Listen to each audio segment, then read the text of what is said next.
I love exploring God's Word with you, discovering Bible stories, and hearing God's voice. To help us do those things together, let's make sure we're all following the same rules. 1. My mouth stays closed, so I can listen when God's speaking to me. 2. My hands and feet stay closed so I won't distract my friends. 3. My smile is big and I'm gonna have fun. I am so excited to spend the day with you. I'll see you soon. Can I actually do this? This doesn't work. It's gonna make a big mess. Oh, hi. I'm so glad you're here. You can help me decide what to do. My mom was telling me about this really cool experiment she did when she was younger. She said you can walk on eggs because your weight gets spread out into the whole carton. I just can't picture how this is going to work, though. What if I end up with yolks and cracked eggs all over myself? But my mom knows a lot of stuff, and she said it will work. Should I trust what she said? Yes! Okay.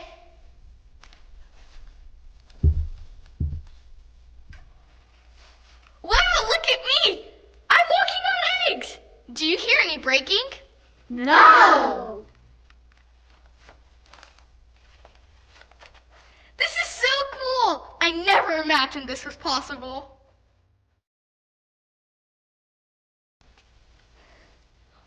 Wow, I did it! Hey, walking these steps reminds me of our faith verse, the one about God directing our steps. Have you been practicing it? Yes! Do you remember how we start? Like this. Psalm 37:23.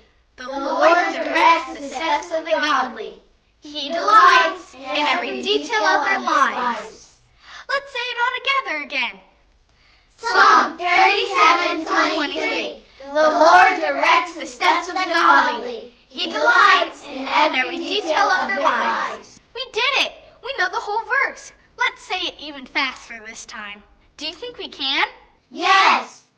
Psalm 37:23.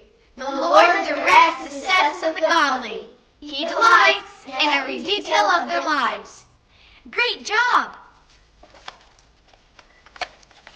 Look, not a single egg is cracked. Every egg looks perfect. This was a fun experiment. I'm gonna walk on these eggs a couple more times. I'll see you soon. Bye!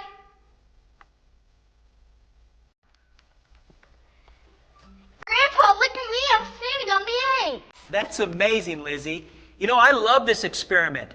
I remember when your mom did it when she was just a girl. She said it would work. I just couldn't imagine how standing on eggs wouldn't make a mess. Well, she was right. You know, trusting what your mom said makes me think of a Bible story I've been wanting to tell you about. Do you want to hear it? Yes! I'm so glad you guys came back in time to hear our Bible story. Now, I've told you quite a few stories about the Israelites. Are there things you remember about them? The Israelites were slaves in Egypt until God did miracles and set them free. When they were leaving Egypt, God saved them by parting the Red Sea with 2 big walls on each side. That was an incredible miracle. Ooh, and God set out bread and quails for them each day because God gives us what we need. Then God gave them the 10 Commandments, instructions for how they should live as free people. They needed to learn to love God and then love others. Well, you're remembering quite a few stories, Lizzie. And you know, I hope you're remembering them too. So here's what happened next. The Israelites were traveling and staying in tents for a long time. This next part is a huge step in God bringing the Israelites into a good, safe land that He promised them. And God told the Israelites He was going to give them the city of Jericho. But here's why that was hard for them to believe. Because the city of Jericho was surrounded by a really tall, super thick wall. God gave the Israelites very specific instructions for taking the city. Now, what would you guess those instructions would be for beating a city with a big wall? Pulling out all your weapons and using the biggest tools? Well, that's what I might have guessed too. But God did something different. You know, He does that sometimes. He wants to make sure we're listening to Him. That makes sense. So God's first instruction was what he wanted them to do with their voices. Did he tell them to be really loud and be ferocious? Show them that they had to come and tear down that wall? Well, that's what I would say, but not God. He told the Israelites to walk around the city for 6 days and remain silent. Silent? Why would they be silent? Grandpa, we have a clue. This is something round and shiny that floats in the air. Let's put on our binoculars to help us. Kids love to chase and pop them.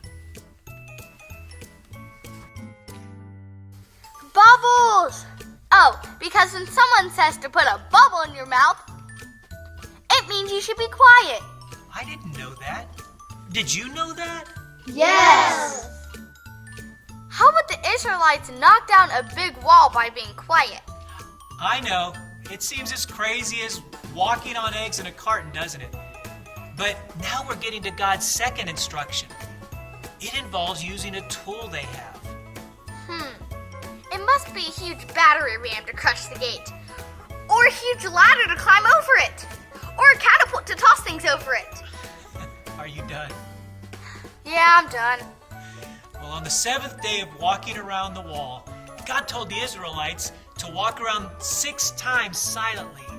And then on the 7th time around, he said to Blow air into this and it makes sounds.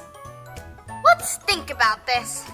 Maybe our binoculars will help us find it. It's a small musical instrument. Can you help us find it? Yes! I know, a kazoo! Yes, on every lap, certain Israelites had been blowing horns.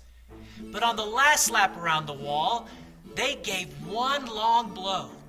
Well, this was a signal for everyone to yell their loudest. Grandpa, that's good. It's good they can be loud, but how would blowing horns and shouting knock down a huge wall? Well, you're right. Horns and shouting, well, they don't knock down walls on their own. But when horns are used to obey God, well, then anything is possible. You know, the Israelites followed God's instructions.